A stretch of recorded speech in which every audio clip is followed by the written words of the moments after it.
approaching the storm. That means storm is coming. Or you're in the middle of the storm, maybe a little early. That happens too.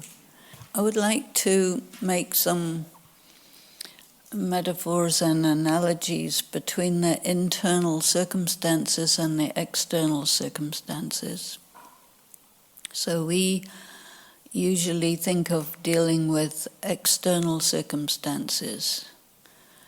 You have a storm with people, some big drama happens, some big explosion happens, all hell breaks loose, and then you may or may not pick up the pieces with people. And then there's, of course, the climate change concerns. And so the weather is not the way it is anticipated to be. And social, financial instability, circumstances are unpredictable. This is all external. And there's an analogous inner system, inner weather system, an inner something equivalent to the social, financial infrastructures, and all this is under attack. Yes? So this is called a storm. And a storm, we can say a hurricane, is all to do with the cold and warm water coming together and creating a vortex, or cold and warm air coming together and creating a vortex. So you have polarities. And our lives and our world is made up with polarities that are in equilibrium because they're not too far apart. But things are getting further and further apart, which means the polarities are more extreme, which creates these vortices, which are called storms. And they're very destructive, but they're also very beautiful. You can go in the eye of the storm, but nobody actually goes in the eye of the storm because to get there is way too dangerous. So nowadays they send robots into the eye of storms. Have you heard about this? It's kind of interesting. So they have these little red boats, which are robots, and they go into the eye of the storm to see what's going on. We know that the eye of the storm is calm, and the storm is going on around you. So this is also an analogy for us that we come into, in our inner life, we still have our external life, and we have polarities which become explosive, and we are not in the eye of the storm but around it, and so we get buffeted around and we say, this is uncomfortable. Unless you happen to be very good in surfing or something like this, then you would say, this is great. Right? And if you're a little robot boat, it doesn't matter if it turns you upside down and inside out, you can come back again. These are quite good icons to identify with. That, okay, I'm going through the storm because that's my thing. I'm designed for that, to go through storms and go sit in the eye and enjoy all the drama going on around me. So, you like that? Or you want to be safe and calm and tranquil and boring? Or do you like a bit excitement? Fearlessness is good for this. And a kind of confidence. You know that you are very, very good souls. Yes? This is a good thing to know. And it's important to know that one is a very, very good soul because, bad things happen to good people, as you know. But the story goes that if something bad happens to you, it's because you deserve it or because you're bad or something like that. Why did this happen? Because you always want to know why when something really bad happens, right? Why? Because we want to find the reason. If we have the reason, then somehow it makes it palatable. And so we look for the reason. It had been told that when something really, really bad happens, there are two reasons why it happens. One is to make you experienced, and the other is to make you strong. And there is no other reason why it happened. So you must remember this. It never happens because you're bad. It never happens because you deserve it. It happens to make you strong and to make you experienced.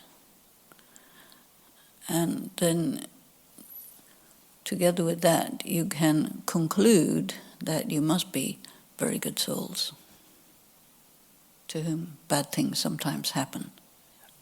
So this is very, very important to know, because if you think that you are not a good soul, you reduce your strength. That's all that happens. You become weak. And if you become weak unnecessarily, that's not useful.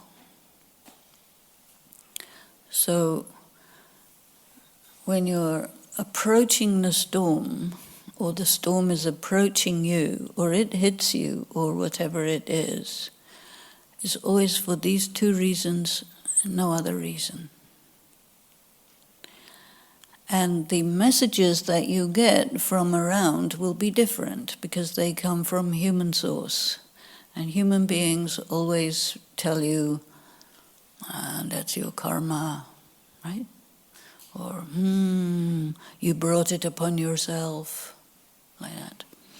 You see, so this is not so nice.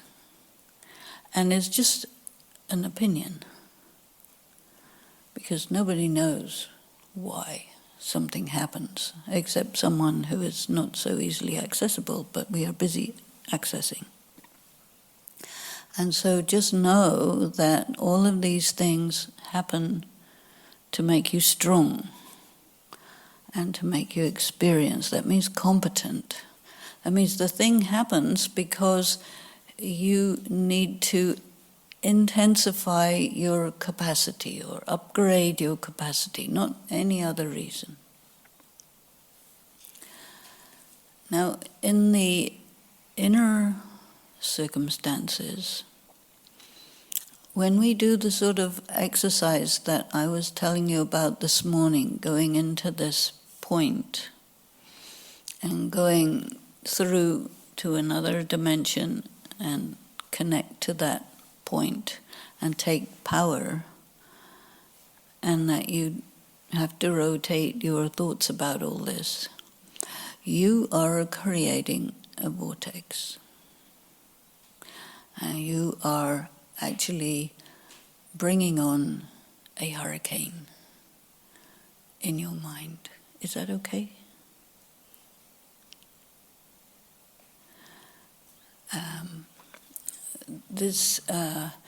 What is the usefulness of creating this type of drama in your head is to bring things that are needing to be worked through, or unfinished business or something like this, to bring it to a head so that you can take care of it once and for all. Because otherwise it just sits in your pending file. And that's not so good to have a lot of stuff pending, because it's weight and it weakens you, so we don't really want that. And I don't know if you experience the impatience that I want to progress, I want to get to where I have to be, and it's taking too much time. Do you experience that? Yeah? So vortex is very good for, okay, let's take care of it now. So it is that this vortex is made up of your dark side and your light side. Everybody has a dark side and a light side. This is mandatory, there are no exceptions. And in morality, usually the message comes that your dark side is bad and your light side is good, so you should favor the good and disfavor the bad. But if you do that, you will be severely out of balance, which is not a good idea. The most balancing implement is a gyroscope. You know gyroscope? Suppose you're in a submarine, you don't want to wobble down underneath the bottom of the ocean, you want to be stable. So you have this thing that goes round and round, it's called a gyroscope, and it keeps everything steady. They have them in ships, they have them in rockets, and anything that needs to not wobble, including your good self, you don't want to wobble, right? So you need gyroscope. And a hurricane is a kind of gyroscope.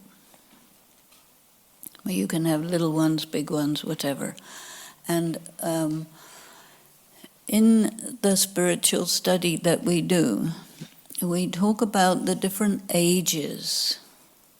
Golden age, silver age, copper age, iron age, right? And you go around these different ages.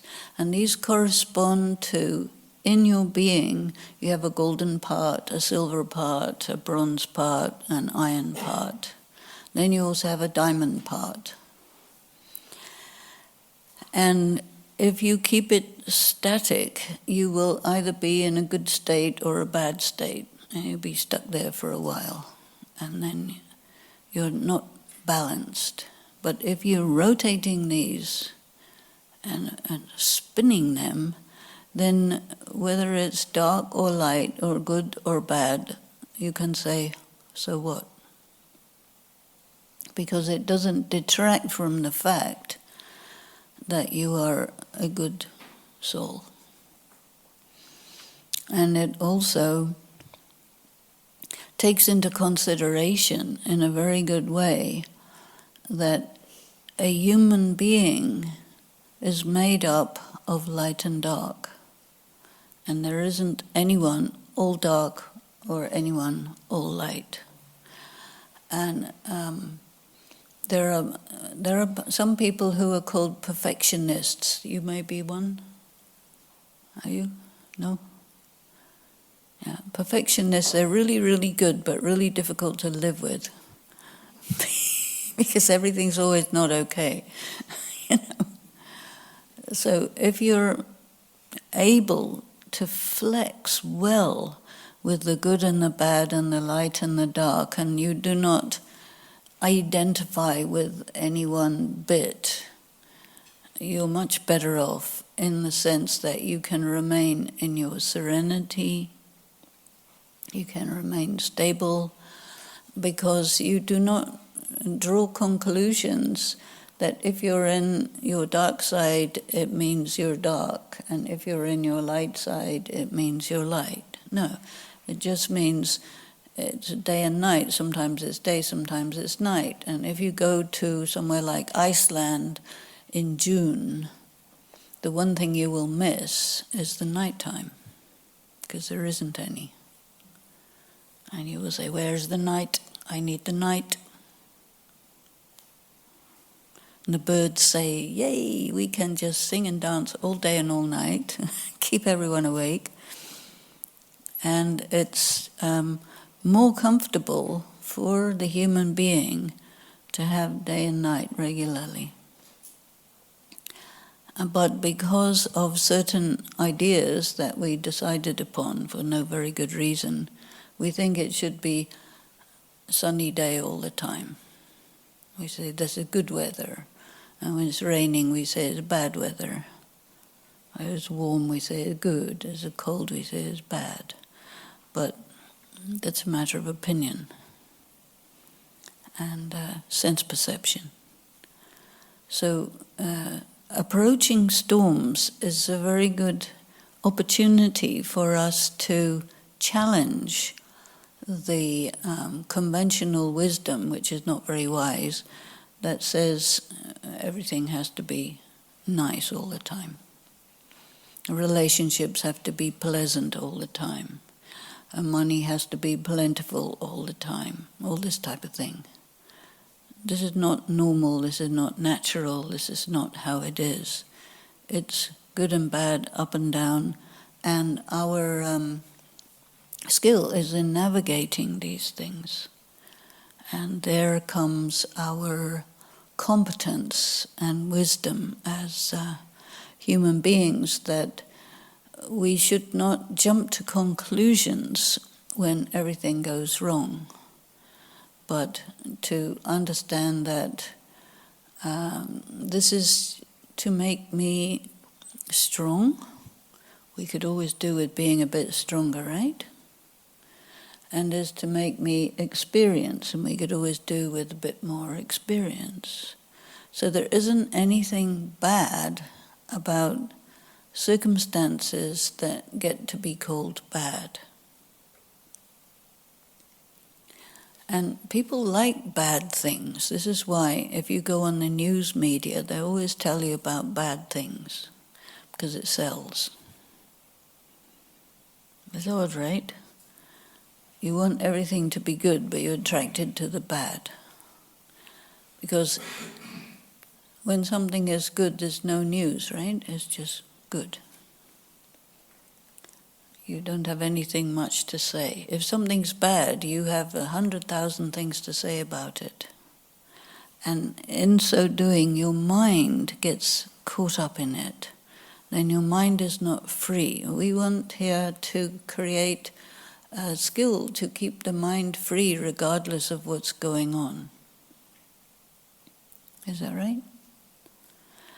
And so we need practice at managing disturbances. Is that all right?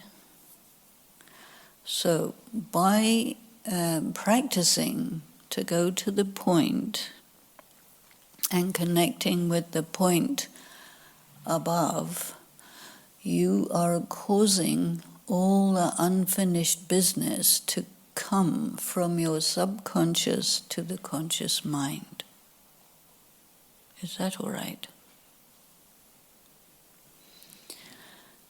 Which you cannot deal with when it's in the subconscious, because you don't know it's there. You can't access. That's why it's called subconscious.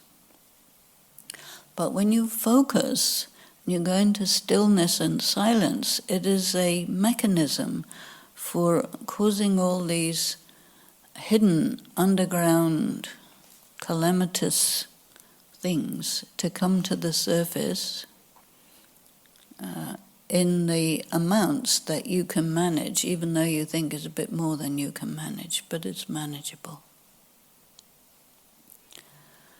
So this is approaching the storm. You are actually saying, I want a storm. I want to know what's driving me in my subconscious that is out of my control and out of my knowledge, so that I know what I'm dealing with in myself, because there's more to us than meets the eye. Superficially, we are nicey, sugar and spicy, but there's other bits that are not. And we often repress them, suppress them, forget them, hide them, whatever it is. Don't want to deal with them, don't know how to deal with them. But with this, we're saying, okay, yeah, I want to know what's going on deep down. That means, I was telling you that, I think I was telling you that sin is your reaction to bad things that happen to you. It's not that you just decide one day to go out and shoot somebody. No, it doesn't happen like that. Something happens which traumatizes the soul, gets pushed into the subconscious, sits there doing damage, rather like termites, you don't know the termite until they come out. And so if they don't come out, they do a lot of damage. So you want to make them come out quick so that damage control, and you put whatever chemical is necessary to stop that. In a similar way, we want to bring these things up. If everything comes up all at once, you can't handle it because it's too much. But if you bring it up by your volition, like this, what we're doing, then you bring it up in quantities that are manageable, and you do it incrementally. It's better, right? So it says, oh, I'm not going to give you just a little bit because that's too boring. I'm going to give you more than you think is necessary, but actually you can manage it. And it causes us to stretch a bit because we have to. And that way the whole thing happens more quickly. So you are going into silence, using silence as an invocation to say to your subconscious, even you, with all of your dramas and traumas and whatnot, you are part of me and I love you. Yeah? Because I am day and night. And in night there's the moon and the stars, which are very pretty. So this focus on silence to bring things to the surface is extending and expanding your sense of self, which is not just a either or, good, bad type of approach to yourself, but you're embracing your dark side. Everyone has different coping mechanisms, right? You put on a performance, you put on a mask, and they say, okay, this is my persona, and I use this to make sure that everything is the way it's supposed to be. But it's fake. Because if you are real, it's too vulnerable, it's too dangerous, it's too... anybody might understand you too well, or something like this, right? So you have all these performances. And they actually stop us from making contact with the deeper hidden parts, and they're designed for that. But eventually it's counterproductive because it divides us against ourselves. So the cold water's over here, the hot water's over here, they never meet. And they can only meet in this vortex. And so during the silence and during your time when you may want to write, a good idea is to look at yourself, this brilliant brightness and this deep darkness all combined, and try to articulate or describe for yourself what your mask is. Sometimes this mask is called ego mask. And people say, oh, you have to have an ego death, or ego is bad, and stuff like that. But this ego mask is what you put to protect yourself, having passed through circumstances which have created some wounds deep in the soul, which can't get healed until they come to the surface, because you are the healer. And so if you can articulate what your mask is, then you're able to see clearly what you do when the magma in your deep soul wants to come to the surface and cause trouble, expose you, or whatever, something like this. Because actually you want it to come, but you want it to come, in a sense, in a controlled way. This is why you're doing yoga, for the purpose of bringing it up, using this rotation or vortex. And you bring it up in a manageable way, though you do not feel that it's very manageable, but it is manageable. And the other thing that yoga provides you is extra strength.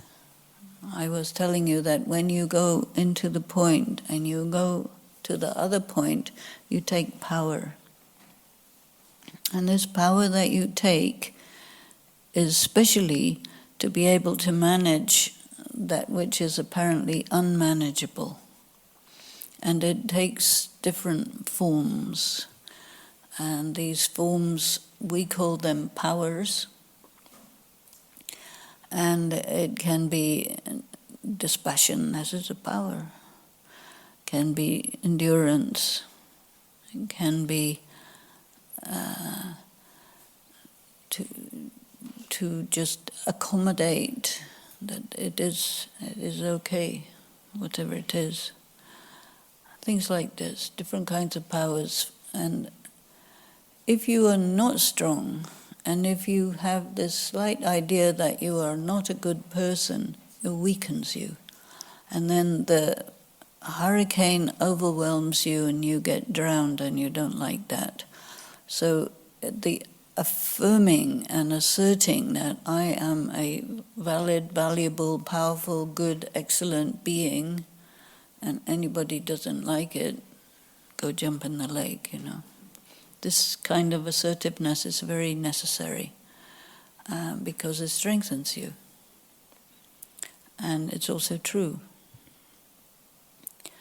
And then you say, okay, let's open the Pandora box.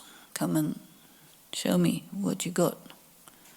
And this power that you're getting in the meditation, on the one hand, it brings all the junk to the surface, and on the other hand, it gives you also the power to deal with it. So it's like a double-edged sword. And the double-edged sword, at one side to heal, other side to kill. So you're not in the business of killing other people. This is not necessary because they're all immortal, so it's a waste of time trying to do that. But you're killing your impression that something is threatening you. And you are also, embracing the totality of it with this assertion that it is all good and I can handle it, and yes, come. And this also strengthens you. So this is a good thing. But each individual has their own story and their own masks. And you create the mask that you create because you're creators and you create good ones.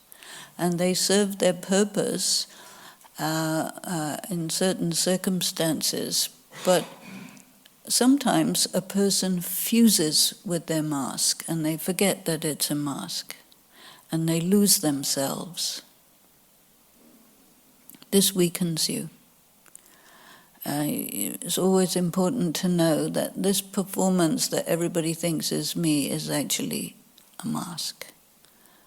And so we have this other aspect, which is, will the real me please stand up? Because anything that's real is durable, and you actually like it better. Sometimes the real self, as you grow up from childhood onwards, is not validated by the people around you. And then you will also not validate it. And then you get this mask, fuse with this mask, and the real me is consigned to the basement and left to rot, which is not very nice, really, to do to someone who's immortal, because you can't get rid of it. And so there's a kind of resurrection involved in here as well, because your relationship with the real self may not be as positive as it should be or could be. And this is due to sense perception, where you hear messages from the outside about yourself which are pejorative. They're not complimentary. And so you always believe people who say that you're not okay. And when somebody says you're wonderful, marvelous, and fantastic, you don't believe them. Is that right? Or if you say, oh, well, if I believe it, I'll get swollen-headed. You know, this is all part of the messaging that you get. And so it messes up your relationship with yourself. And therefore, we need this process of causing the storm to bring everything to the surface so we can see what we got. And be able to discern and distinguish and discriminate between what's true about me that people have said and what's not true. And a lot of it's not true. So if something's not true, that's called garbage. So you put it in a garbage can, because that's where it belongs. And if something's dark and true, it's not garbage. It's important. Because there may be something very dark about yourself that someone might have noticed and said, oh, by the way, you have this. And if you go into denial and say, no, I don't, then when the vortex comes, it's going to come up and you're going to have to face the fact that it's true. And then, but you're still a very good soul. But you have a dark bit. That's okay, right? The most fashionable thing is black and white. That's how it goes. So when you have something dark that comes up to deal with, and it's true, and then you have to process it. Because you want to be true, I suppose. And some people may find that in themselves there is violence, right? I'm sure everybody's capable of violence if you try hard enough. Yes? But you repress it because everybody says it's bad, right? So then you have all this repressed violence you don't know what to do with except hide it. So what happens with this is it's not actually something bad, it's called force. And if you don't have force, you can't get anything done. But if you think that it's bad, you won't do anything. And then you weakened, you see, because somebody called it violence, or you called it violence. But there is in the soul this huge force, which is actually creativity. And you need big force if you want to accomplish some big thing. But if you suppress that and call it violence, or it comes out as violence, then it's inaccessible for you. You can't do anything. So this is called dark, but it's good dark. You see what I'm saying? But if you make it into bad dark because of lack of information, then you have to correct that. Some people, they get depressed. Why do you get depressed? Because how you interpret what's going on, and you give yourself a judgment about it, and that will make you depressed. I mean, that's an easy kind of depression. There may be more complicated ones. But the depression is also connected with wounds, very, very deep wounds. And the wound that becomes healed is a scar that indicates that you're a competent warrior, because a good warrior has scars. Ever seen a good warrior with no scars? Not possible. So when there are these wounds and scars and injustices and all of this stuff that is in your history, it can make you depressed because you interpret it as indicating that you deserve it, that you are bad, that etc., etc., all this type of stuff. This is using your mind to mess yourself up fully and completely. And your mind can be used for that. But it can also be used to interpret this thing in a much deeper way, in a much more productive way, much more useful way, where you go into the depth of your pain and come through it, you see, because pain is, in my experience, the greatest teacher there is. And it will tell you something for you that you need to know, and it may not speak to you in intelligible language, but it will speak to you in some language that you can understand. And being willing to go through your pain and come out the other side is healing. And so you cause this storm to come, or the storm comes by itself for the purpose, you see. So we have a word in the teachings of Raj Yoga which is called Purusharat. Purusharat. And Purusharat means something that exists for the sake of yourself. And it's always translated as effort, which is different, you see. Effort, who wants to make effort? We don't want to make effort, right? We made enough effort. And if you have to just make effort when anything goes wrong, it doesn't do any good, right? Have you ever made effort and got a result? No, very temporary. But Purusharat, if you take it as it's a something that you do or that is there for the sake of you. So any really, really bad thing that emerges from within or from without, the way that you use it is for the sake of yourself. This is the foundation of your interpretation. This thing existed because there is something contained in here which is for me very valuable, which I need.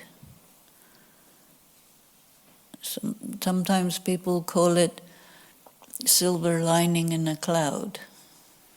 You know? They make these expressions, every cloud has a silver lining. And when you go through your pain, it's like it makes you come alive. Because what people do with pain is they will resist it.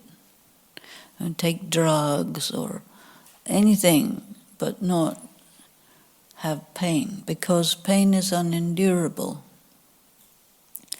And when you do yoga, which also brings all these things to the surface, and also gives you the power to handle it, that means you get the pain and the power to handle the pain together, double gift. And so also very important not to think anything that weakens you, because you need all the power you can get. So I am a very good person and valuable and etc., etc. Tell yourself all these things. And okay, now let me embrace the pain and surrender to the pain. Because when we resist the pain, it has no option but to increase the volume.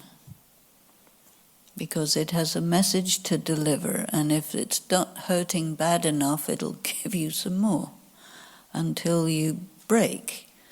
Not you break, but you stop the resistance. So if you stop the resistance earlier on, it's kind of less painful, right? But surrendering to the pain takes a step of courage.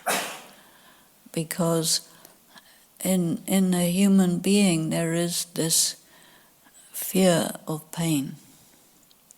Sometimes fear of death is fear of dying in unendurable pain, which a lot of people do die in unendurable pain.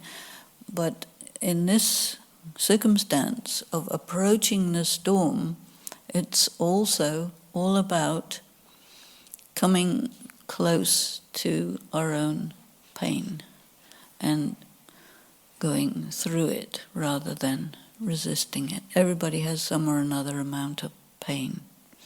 And this pain is unresolved issues, wounds,